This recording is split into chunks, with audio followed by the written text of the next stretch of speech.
जी, हम लोग यहाँ पर बात करेंगे लड़का और लड़की के ऊपर। इससे पहले कि मैं ये वीडियो स्टार्ट करूँ, यहाँ एक छोटा-सा डिस्क्लेमर, और वो ये डिस्क्लेमर मैं देना चाहूँगी कि देखिए, मैं अगर चाहती तो मैं ये वीडियोज़ और ये सारी बातें बहुत पहले शेयर कर सकती थी। मैं पिछले साल अगस्त से ये चैनल चला रही हूँ। उस वक़्त व्यूज़ भी बहुत आते थे और उस वक़्त मुझे ये फ़ायदा बहुत होता कि अगर मैं इस तरीके की कोई भी बात ब्रेक करती या इस तरीके से कोई भी बात बताती, तो डेफ़िनेटली क्या होता है कि लोग आपको सुनने लग जाते हैं ज़्यादा लोग, और उनको ये होता है कि हाँ, एक इंसान एक दूसरे इंसान को जानता है जिसके ऊपर सब लड़ रहे हैं। तो ज़ाहिर-सी बात है, यानी आप यहाँ पर देख लें कितने उनके ऐसे मित्र हैं जो सोशल मीडिया पर हैं, या जो भी लोग हैं जो सिर्फ़ दूर के हैं। तब भी यानी आप लोग यहाँ मेरी बात समझ रहे हैं ना कि कितना फ़ायदा होता। लेकिन मैंने क्यों कभी भी ये बात नहीं की, क्योंकि मैं नहीं चाहती कि ज़्यादा लोगों को ये बात पता चले। मैं ये नहीं चाहती कि ज़्यादा लोग ऐसी बातों पे उँगली उठाएं। क्यों? क्योंकि देखिए, कई सारी बातें ऐसी होती हैं, कई सारी चीज़ें ऐसी होती हैं जो बहुत पर्सनल होती हैं, बहुत प्राइवेट होती हैं। हर चीज़, चाहे कोई कितना ही बड़ा सेलिब्रिटी क्यों ना हो, उसकी एक प्राइवेट ज़िंदगी भी होती है, जो दुनिया के सामने नहीं होती, दुनिया से छुपी हुई होती। कई सारे आप सेलिब्रिटीज़ को देखेंगे कि एकदम से उनकी शादियां हो जाती हैं, बाद में पता चलता है कि वो तो उस लड़की को कई ज़माने से डेट कर रहे थे और कभी भी उनका जो है नाम या निशान या चेहरा दिखता भी नहीं है मीडिया को, बावजूद इसके कि वो लोग एक प्रॉपर अच्छे सेलिब्रिटीज़ होते हैं, बड़े जाने माने सेलिब्रिटीज़ होते हैं। मीडिया उनके पीछे होती है, फिर भी उनकी पर्सनल लाइफ सामने निकल कर नहीं आती है। हाँ, एक जो प्रोफेशनल लाइफ होती है, प्रोफेशनल लाइफ के जितने अफेयर्स होते हैं या वो पीआर स्टंट्स होते हैं जिसकी वजह से रिलेशनशिप्स चल रहे होते हैं, वो सामने ज़रूर होते हैं, वो दिखाए जा रहे होते हैं, क्योंकि जो दिखता है वो बिकता है। और जितने भी सेलिब्रिटीज़ होते हैं उनको रिलेशनशिप्स में इसलिए भी रखवाया जाता है कि उससे उनकी मार्केट वैल्यू बढ़ती है और पता नहीं क्या क्या कुछ होता है। ये सारी मैं सिर्फ आप लोगों को एक एग्जांपल दे रही हूँ। जैसे अगर हम इस बात को इस तरीके से लें कि एक अमीर तरीन इंसान होता है, बड़े बड़े बिजनेस टाइकून्स होते हैं, बड़े बड़े बिजनेस मैग्नेट्स होते हैं, या पॉलिटिशियंस होते हैं, या बहुत सारे लोग, इवन बहुत जो रईस सेलिब्रिटीज़ भी होते हैं, वो अपने बच्चों को और अपने परिवार को, ख़ास करके अपनी पत्नियों को और बच्चों को दुनिया से छुपा कर रखते हैं। इसलिए छुपा कर रखते हैं कि जितने लोगों को पता चलेगा कि ये लड़का लड़की या ये बच्ची या ये बच्चा या ये औरत उस फलां की बीवी है या पत्नी है या बच्चे बच्चियां हैं, जो भी हैं, उनका लोग बहुत फ़ायदा उठा सकते हैं। या तो उनको नुकसान भी मिल सकता है, उनका अपहरण भी हो सकता है। अक्सर ऐसा होता है कि लोगों को पता चल जाता है तो अपहरण हो जाता है, फिर लोग पैसों की डिमांड करते हैं या कोई ज़ाती नुकसान पहुंचा सकते हैं। लोग यहाँ तक कि अपने जो हाउस स्टाफ वगैरह भी होता है उस तक को छुपा कर रखते हैं, और ये एक बहुत कॉमन प्रैक्टिस होती है, क्योंकि ये आपकी सिक्योरिटी और सेफ्टी के लिए ख़तरनाक तरीन हो सकती है। किसी भी तरीके से आपकी वीकनेसेस लोगों को लग सकती हैं।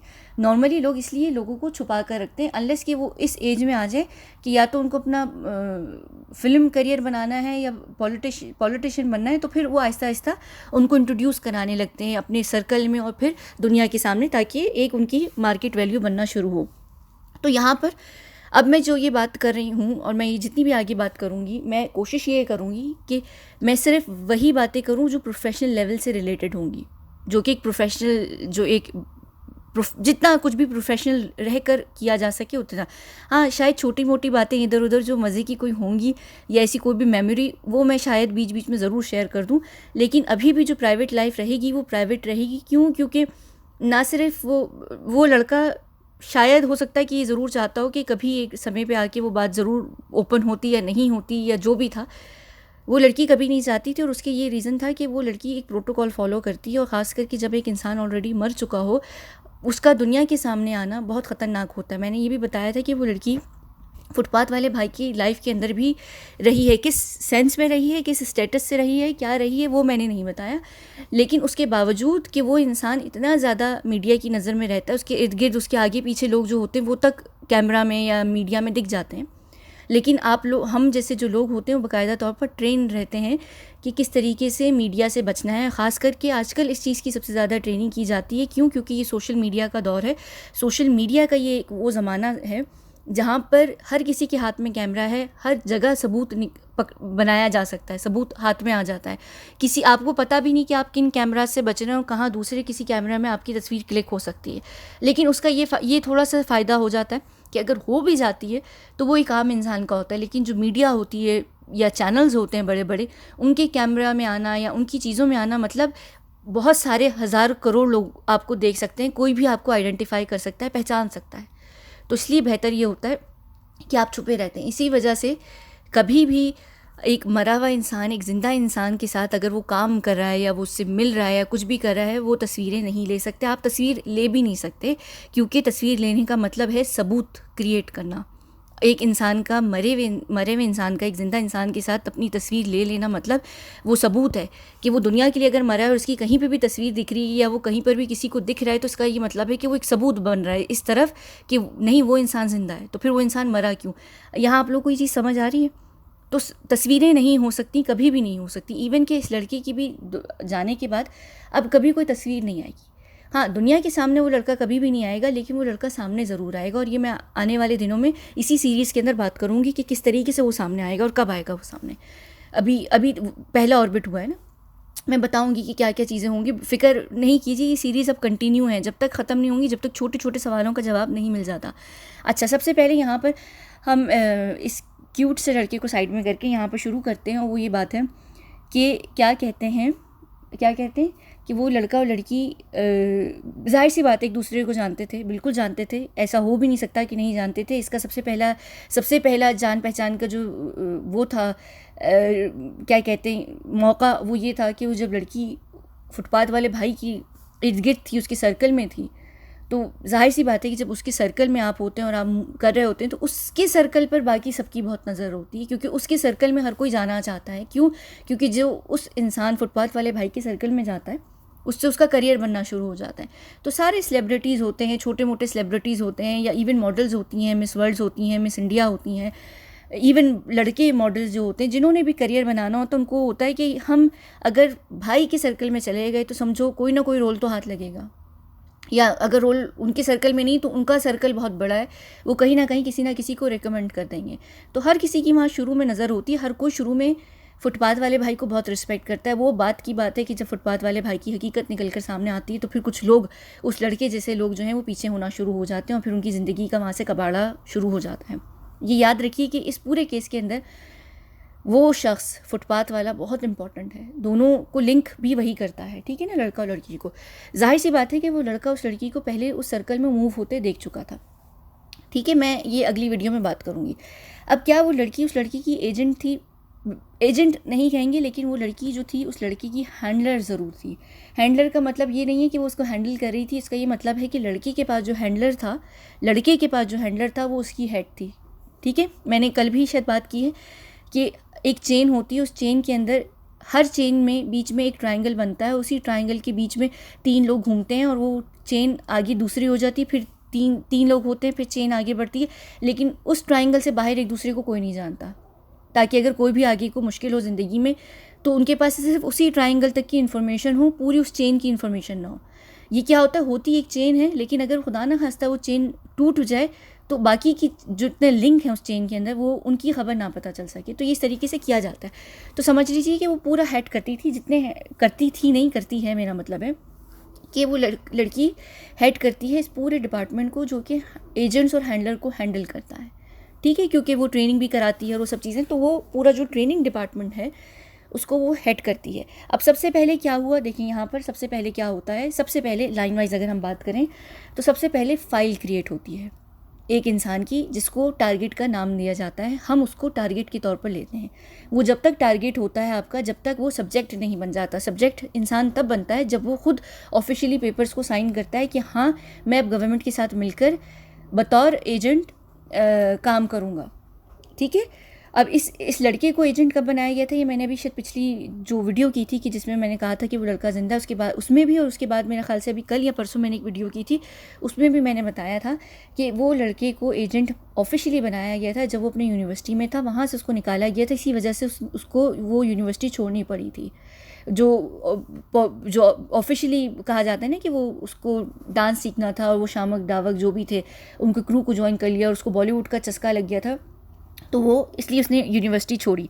ऐसा नहीं हो सकता। आप एक इंसान, उसके कैलिबर के इंसान को सोच के देखिए कि वो इतनी बकवास किस्म का बॉलीवुड होता है, इंतहाई चे किस्म का, जिसमें कुछ भी ऐसा नहीं है जहाँ पर आप अपनी ज़िंदगी को बना सकें, अनलेस कि आपके पास प्रॉपर बैक सपोर्ट है, आप कपूर हैं या खान हैं या बच्चन हैं या फिर पता नहीं कौन है, तो ही आप, या फिर आप किसी बहुत बड़े भाई लोगों के बैक के साथ आते हैं, तो आप कितने भी फ्लॉप एक्टर क्यों ना हो, अर्जुन कपूर जैसे भी आप फिल्म्स करते रहते हैं। तो अगर आप एक बिल्कुल इंसान है और आप जानते हैं कि आप वहाँ पर स्ट्रगल करेंगे, तो आप क्यों एक अपना बना बनाया करियर, यानी जहाँ आपको पता है कि आपका पैशन है, आपका पैशन है इंजीनियर बनना, आपका पैशन है चांद सितारे सूरज और आसमान और क्या कहते हैं एलियंस, ये सारी चीज़ें, आप स्पेस में जाने की बात कर रहे हैं, आपका इंटरेस्ट कहीं और है, आप इतने इंटेलिजेंट इंसान हैं, आप बॉलीवुड में जाके क्या कितना इंटेलिजेंट बन सकते हैं, आप मेथड एक्टर बन सकते हैं, आप स्क्रिप्ट पे काम कर सकते हैं, आप उससे ज़्यादा कुछ नहीं कर सकते हैं। तो बॉलीवुड इतना कोई ख़ास बड़ी चीज़ नहीं है। हाँ, एक बॉलीवुड का नाम ज़रूर है कि भाई बॉलीवुड है, बॉलीवुड में ये हो जाता है, बॉलीवुड में वो हो जाता है, बॉलीवुड में जाके इंसान को फेम मिल जाता है, पैसा मिल जाता है। हाँ, ये सब चीज़ें ज़रूर मिलती हैं, पर उसकी पीछे से कितनी लगती है ये सिर्फ वही इंसान जानता है। और आपका करियर बर्बाद होने लग जाता है। और आप लोग खुद भी जानते हैं कि उस लड़की के साथ उसके अब जो करियर जिस तरीके से उसको बॉयकॉट किया जाना शुरू हुआ था, कि वो इस नहज पर आ गया था कि उसके बाद उसको कोई फ़िल्म क्या टीवी तक नहीं मिलने वाला था, वो वेब सीरीज़ में शायद आता। और वेब सीरीज़ के बाद भी, क्योंकि अब वेब सीरीज़ को भी आप देख लीजिए यहाँ पर कि वेब सीरीज़ के अंदर भी जो हमारे बॉलीवुड के स्टार्स हैं वो घुसना शुरू हो गए।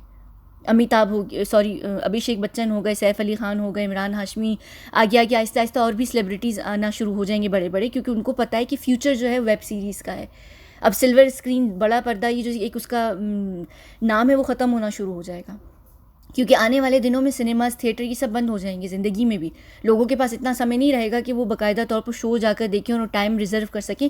वो फिर यही हो जाएगा कि इंटरनेट पर अवेलेबल होंगे, आप नेटफ्लिक्स की तरह सब्सक्रिप्शन ले लें और आप देखें जब आपकी मर्ज़ी आए, एक साथ ही देखें। आप आहिस्ता आहिस्ता, जैसे अभी हर हफ्ते या हर अगले दिन एक चीज़ रिलीज़ होती है, आप नेटफ्लिक्स को देख लें, वो अभी से ही फ्यूचर में रह रहा है, वो एक साथ ही पूरी सीरीज़ डाल देता है। और ईमान से यकीन मानिए कि जो एक साथ सीरीज़ आती हैं वो ज़्यादा हिट हो जाती हैं बानिस्बत उसके कि जिन सीरीज़ को पूरे पूरे एक एक हफ्ते के बाद रिलीज़ किया जा रहा होता है एक एपिसोड को, लोग इतना समय नहीं होता कि वो वेट करें। तो ये सारी चीज़ें आहिस्ता आहिस्ता ख़त्म होना शुरू हो जाएंगी। तो इस लड़के का करियर बॉलीवुड के अंदर ख़त्म होने वाला था। वो एक अलग बात है कि बॉयकॉट किया नहीं किया, ये सब चीज़ें। तो मुझे नहीं लगता कि उस इंसान, यानी मुझे क्या नहीं, मुझे तो पता है, लेकिन आप लोगों को क्या लगता है कि उस कैलिबर का इंसान अपनी ज़िंदगी को बजवाता या जो भी करता बॉलीवुड में जाके? नहीं, उसका वो स्टाइल नहीं था। उसके बावजूद उसने फिर भी ये कोशिश की कि वो अच्छे स्क्रिप्ट्स पर काम करे, ऐसे स्क्रिप्ट्स पर काम करे जिनमें कोई सोशल मैसेज हो।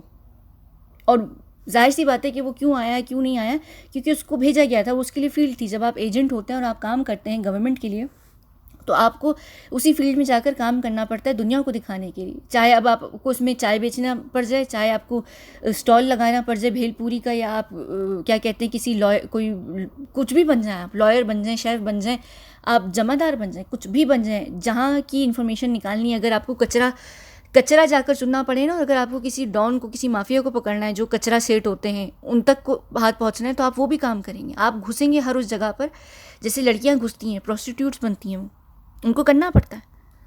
वो धंधे वाली बनती हैं क्योंकि उनको धंधे वालों को पकड़ना पड़ता है। तो यहाँ पर हर चीज़ होती है। अब ये पता नहीं किस्मत थी ये क्या था कि वो बॉलीवुड जैसी जगह में चला गया। और सिर्फ ये नहीं, कई सारे ऐसे एजेंट्स हैं जो ऑलरेडी बॉलीवुड हो गया, हॉलीवुड हो गया, अरब वर्ल्ड में जो पूरा उनका है एंटरटेनमेंट और मीडिया इंडस्ट्री, हर जगह एजेंट्स होते हैं जो काम करते हैं, ठीक है। और उनको आप कहीं पे भी जाके कोई भी काम कर सकते हैं, सही है। अच्छा, अब वो लड़की, तब तक ये लड़का टारगेट था उनके लिए जब तक वो सब्जेक्ट नहीं बन गया। टारगेट मतलब जब तक वो खुद ऑफिशियली पेपर्स पे साइन नहीं करता कि हाँ अब मैं गवर्नमेंट का हिस्सा हूँ, मैं गवर्नमेंट के प्रोजेक्ट्स पर काम करूँगा, तो वो मुझे गवर्नमेंट जो भी प्रोजेक्ट देगी मैं उसको जाकर हैंडल करूँगा अपने हिसाब से। अगर वो टारगेट रहता तो फिर गवर्नमेंट क्या करती है कि अगर गवर्नमेंट को हो कि ये टारगेट हमारे लिए बहुत इंपॉर्टेंट है और ये हमारे लिए आके बहुत सारा बेहतरीन तरीके से काम कर सकता है, तो वो उस टारगेट को खुद सिक्योर करते हैं। खुद सिक्योर करने का मतलब ये होता है कि या तो उसका अपहरण करना या फिर उसका ज़बरदस्ती एक्सीडेंट करवाना, और फिर उसको सातवीं पॉसिबिलिटी उसके अंदर उठाते हैं वापस, ठीक है। अगर कोई अपनी ज़ाती मर्ज़ी से नहीं आता फिर वो उसको खुद हैंडल करते हैं। और कभी कभी ये होता है कि आपके पास चॉइस होती है और फिर गवर्नमेंट भी देखती है कि हाँ चलो ठीक है, अगर नहीं भी आ रहा तो हमारे लिए इतना कोई नुकसान नहीं होगा। और एक ऐसा इंसान जो ऑलरेडी मल्टी डायमेंशनल प्रोडिजीज़ में से है और इतना टैलेंटेड है, आप लोग अच्छे तरीके से देख सकते हैं कि सोशल मीडिया पे उससे रिलेटेड कितनी चीज़ें जो ये इस बात का सबूत देती हैं कि वो एक ज़हीन तरीन इंसान था। और वो उसकी नॉर्मल ज़हानत, एक नॉर्मल लेवल का ज़हीन बंदा नहीं था जैसे आप में से बहुत सारे लोग होंगे। मल्टी डायमेंशनल प्रोडिजी अपने आप में बहुत रेयर होती है। एक इतने रेयर इंसान को ना कोई मारेगा और ना कोई छोड़ेगा, फिर उसका यही हाल होगा कि वो उसकी ज़िंदगी का एंड जो है वो ऐसे ही होगा, पॉसिबिलिटी 7 में घुस के मरेगा कभी भी नहीं, क्योंकि वो एक एसेट है। आप अपने एसेट को कभी भी नहीं, पुलिस को भी देख लें, अगर इनकाउंटर के लिए कहा जाता है, वो ये कहते हैं कि वो ये देखते हैं कि मरा हुआ इंसान हमारे लिए ज़्यादा ज़रूरी है या ज़िंदा रहने वाला। अक्सर बड़े बड़े क्रिमिनल्स को वो ज़िंदा सिक्योर करते हैं, क्योंकि उनको पता होता है कि ये बंदा हमारे लिए एसेट है, या तो वो इन्फॉर्मेशन के हिसाब से एसेट है, या वो हमें आगे हमारे लिए बहुत सारे काम कर सकता है। तो ये इन चीज़ों को अगर हम समझ जाए ना, तो ये बात कि वो ज़िंदा है, ये बहुत बड़ी प्रॉब्लम नहीं है, ये समझना बहुत बड़ी प्रॉब्लम नहीं है। और मैंने अभी लड़की की कहानी पीछे 2 दिन पहले एक वीडियो की है, तो मैंने उसमें ये भी बता दी कि लड़की के अपने परिवार वाले, बावजूद इसके कि वो जानते थे कि शायद वो लड़की बच सकती है, जब बॉडी आई थी तो वो देख कर यकीन मान चुके थे कि उनकी बेटी चली गई है। इतना डिटेल होता है हर चीज़। और जहाँ तक फॉरेंसिक हो गया, या डिपार्टमेंट्स हो गए, या ये कि भाई DNA मैच हो गई, ये सब चीज़ें हो गई, ये मैं अलग से अभी वीडियो करूँगी, मैं इसमें दोनों ही का बताऊँगी कि लड़का और लड़की कैसे अपने परिवार से मिलेंगे। ठीक है, अच्छा चलिए, खैर ये तो फाइल क्रिएट हो गई। उसके बाद वहाँ से हैंडलर्स का जो हेड होता है, अब देखिए आप जहाँ पे कहीं पे भी जॉब करने जाते हैं, आप जॉब करने जाते हैं ना, आप एक डिपार्टमेंट को इंटरव्यू देते हैं, फिर आप HR को देते हैं, फिर ऑपरेशंस मैनेजर को भी देते हैं, है ना। आपके जो इंटरव्यूज़ होते हैं वो क्या कहते हैं, 3 लेवल्स में हमेशा होता है ना, फिर ही आपको जॉब मिलती है। तो कब HR होता है, ऑपरेशंस होते हैं, आपका डिपार्टमेंट का मैनेजर होता है, आप तीनों को इंटरव्यूज जाकर देते हैं, और कभी कभी आप ऑनर को भी देते हैं। डिपेंड करता है कि कंपनी का क्या साइज़ है। अगर बहुत बड़ी कंपनी होती तो ऑनर तक तो आप कभी जाते ही नहीं इंटरव्यू के लिए। अब इसी तरह एक बंदे को गवर्नमेंट हायर कर रही है। अब गवर्नमेंट अपने आप में बहुत बड़ी चीज़ होती है, और जाहिर सी बात है कि गवर्नमेंट हायर कर रही है, और वो जिस डिपार्टमेंट में हायर कर रही है, गवर्नमेंट का उससे लेना देना एग्जैक्टली कुछ नहीं होता।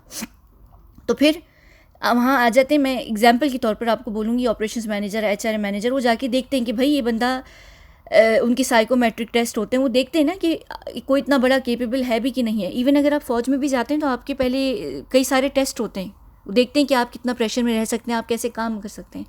तो ये वहाँ से शुरू हो जाता है उस हर इंसान का, और इंक्लूडिंग उस लड़के का टेस्ट। अब आप टेस्ट कह लें या एग्ज़ाम कह लें, लेकिन इन लोगों को नहीं पता होता है, स्टार्टिंग में ऐसे ही टेस्ट लिए जाते हैं। तो जो डिपार्टमेंट का हेड होता है ना, जो हायर कर रहे होते हैं, जो भी उन डिपार्टमेंट को, ट्रेनिंग डिपार्टमेंट को हेड करते हैं, जिसमें आती है वो लड़की उस टारगेट को चेक करने जाती है, क्योंकि वो समझ लीजिए उसका इंटरव्यू है उस लड़के का, लेकिन बिना उसको जाने कि उसको चेक किया जा रहा है। ठीक है, अब कैसे चेक किया जाता है? सबसे पहले यहाँ पर आते हैं हैंडलर्स को कैसे पता चलता है, जब फाइल क्रिएट की जाती है तो उनको कैसे दी जाती है। अब फाइल क्रिएट हुई, जो क्रिएट करते हैं वो अलग डिपार्टमेंट होता है। फाइल क्रिएट हुई, टारगेट सिक्योर हुआ, यानी कि टारगेट को सब्जेक्ट बना लिया गया। अब सब्जेक्ट को जाना है ट्रेनिंग के लिए हैंडलर के पास या ट्रेनिंग डिपार्टमेंट में। अब वो कैसे देंगे? वो ऐसे ही नहीं जाके दे देंगे कि ये लो भाई, ये सुशांत सिंह राजपूत हैं, ये हमारे एजेंट हैं, ये हमारे एजेंट के तौर पर हमारे साथ काम करेंगे, ये लीजिए आप जाके इनको ट्रेन करें। नहीं, हर चीज़ जो है कोड्स में यूज़ की जाती है, हर चीज़ कोड के तरीके से यूज़ की जाती है। तो जब वो फाइल आती है हमारे पास, वो कोडेड होती है फाइल। उसमें सबसे पहले खुद आपको सब्जेक्ट आइडेंटिफाई करना पड़ता है कि वो कौन हो सकता है। जैसे मैंने अभी पिछले दिनों भी बताया था कि मैं दुबई क्यों गई थी। मैं दुबई आइडेंटिफाई करने गई थी, और मैंने बताया कि बॉलीवुड हो गया, एंटरटेनमेंट हो गई, इंडिया से रिलेटेड, और पॉलिटिक्स, उनमें टारगेट्स थे जो कि सब्जेक्ट बन चुके हैं, और उनको आइडेंटिफाई करने का जो वो होता है, वो हैंडलर्स के ऊपर होता है, या एजेंट के ऊपर होता है, या हेड के ऊपर होता है। नॉर्मली हेड मिलके एजेंट्स के साथ मिलकर आइडेंटिफाई करते हैं, जो हेड होता है डिपार्टमेंट। अब आप क्योंकि वो बहुत सेंसिटिव चीज़ होती है ना, तो आप एकदम से अपने नीचे छोटे लोगों को नहीं कह सकते कि तुम जाके आइडेंटिफाई करो, क्योंकि वो आप खुद देखते हैं। अब आप आइडेंटिफाई करते हैं। उस लड़की ने उस लड़के को 2013 से 2014 में एग्जैक्ट साल नहीं बताऊंगी, उसी के बीच में उस लड़के को आइडेंटिफाई कर लिया था कि ये ही वो लड़का है। और ये क्यों पता चल चुका था कि देखिए, आप लोगों को एक पता होगी बात कि जब फिल्म्स प्रोड्यूस होती हैं, फिल्म्स बनती हैं, या तो सबसे पहले वो जाती हैं, कहाँ जाती हैं? सेंसर बोर्ड में जाती हैं ना। तो सेंसर बोर्ड कौन हैंडल कर रहा होता है? आपकी गवर्नमेंट, जो कौन सी क्या होती हैं, क्या कहते हैं उन्हें, बोर्ड,